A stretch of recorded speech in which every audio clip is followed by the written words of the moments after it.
Hello, എല്ലാവർക്കും നമസ്കാരം. ഇന്ന് ഞാൻ ഒരു 4 മണി പലഹാരമാണ് ഉണ്ടാക്കുന്നത്. ദാ ഈ പഴം കണ്ടോ? ഈ പഴം കൊണ്ട് നമുക്ക് 4 മണി പലഹാരം ഉണ്ടാക്കാം. ഇതൊരു 8 പഴമുണ്ട്. ഈ പഴത്തിൻ്റെ തൊലിയെല്ലാം കളഞ്ഞ് നമ്മൾ വൃത്തിയാക്കി എടുത്തു. ഇനി നമ്മൾ ഇതൊന്ന് ഞെരടിയെടുക്കട്ടെ. മിക്സിക്കകത്ത് അടിക്കരുത്, കൈ കൊണ്ട് ഞെരടിയെടുക്കണം. ഇതാ പഴമെല്ലാം ഞെരടിയെടുത്തു. ഇനി നമുക്ക് ഒരു ബൗള് ഗോതമ്പ് പൊടിയുണ്ട്.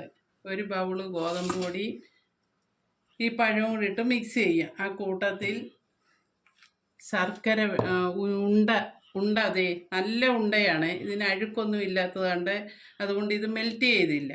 ഉണ്ട ഇട്ടു. ഒരു ബൗള് തേങ്ങ ഇട്ടു. മധുരത്തിനൊക്കെ ആവശ്യം പോലെ എടുക്കാം. ആവശ്യത്തിന് മധുരം വേണ്ടിയവർക്ക് ആവശ്യത്തിന് എടുക്കാം. ഇത് ഏലക്ക പൊടിച്ചത്,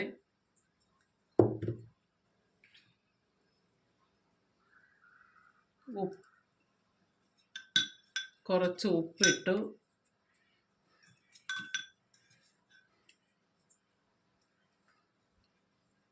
ചുക്ക് പൊടിച്ചത് ഇട്ടു. ഇനി നമുക്ക് പഴവും കൂടെ ഇടാം.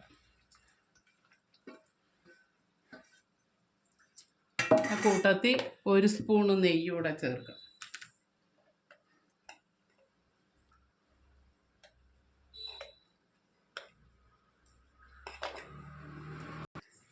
ഈ പലഹാരത്തിന് വെള്ളം ഒട്ടും ഒഴിക്കരുത്.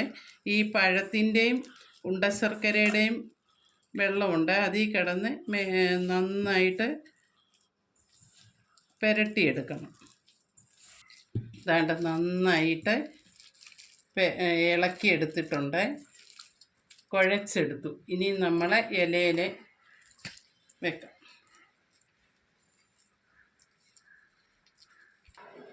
ഇതാ എല്ലാം നല്ലോണം ഇളക്കിയെടുത്തു. ഇനി നമുക്ക് ഇലയിൽ വെക്കാം. ഇതാ നോക്കേ, സ്വാദിഷ്ടമായ ഒരു 4 മണി പലഹാരം ഉണ്ടാക്കാം നമുക്ക്. കുഞ്ഞുങ്ങൾക്കൊക്കെ ഇഷ്ടപ്പെടും ഈ പലഹാരം.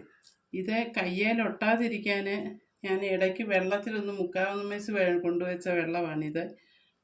അല്ലേ കയ്യേൽ ഒട്ടിപ്പിടിച്ചിരിക്കും മാവ്.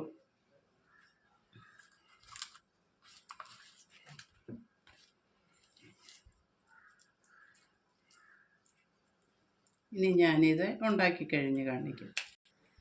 ഇതാ നമ്മളെ അപ്പത്തിനുള്ളതെല്ലാം മിക്സ് ചെയ്ത് നമ്മൾ ഇലയിലാക്കി. ഇത് ലാസ്റ്റാണ്. ഇതിവിടെ വെച്ച് നമുക്ക് അടുപ്പിൽ വെക്കാം.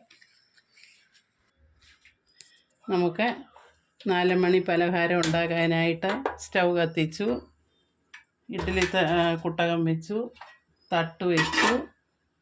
ഇനി നമുക്ക് അപ്പം പെറുക്കി വെക്കാം.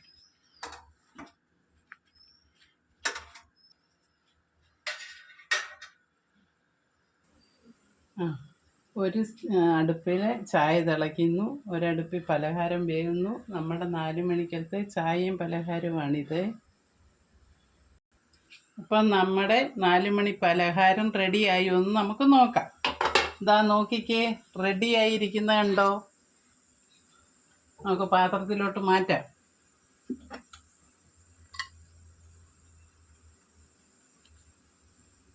അപ്പം നമ്മുടെ 4 മണി പലഹാരം റെഡി. ഇനി ആരും പഴം അധികം വന്നു കഴിഞ്ഞാൽ കളയല്ലേ, എടുത്ത് തൊടിയിൽ കിടന്നും കളയല്ലേ. ഇതാ ഇതുപോലത്തെ 4 മണി പലഹാരം ഉണ്ടാക്കി കഴിക്കും. നല്ല ടേസ്റ്റാണ്, ആരോഗ്യപ്രദമാണ്. കുഞ്ഞുങ്ങൾക്കും എല്ലാവർക്കും കൊടുക്കാം. അതുകൊണ്ട് നിങ്ങൾ ഇതുപോലെ ഉണ്ടാക്കിയിട്ടില്ലെങ്കിൽ തീർച്ചയായും ഉണ്ടാക്കി നോക്കുക. എൻ്റെ ചാനൽ കണ്ട് ഇഷ്ടപ്പെട്ടെങ്കിൽ സബ്സ്ക്രൈബ് ചെയ്യുക. ഡൺ.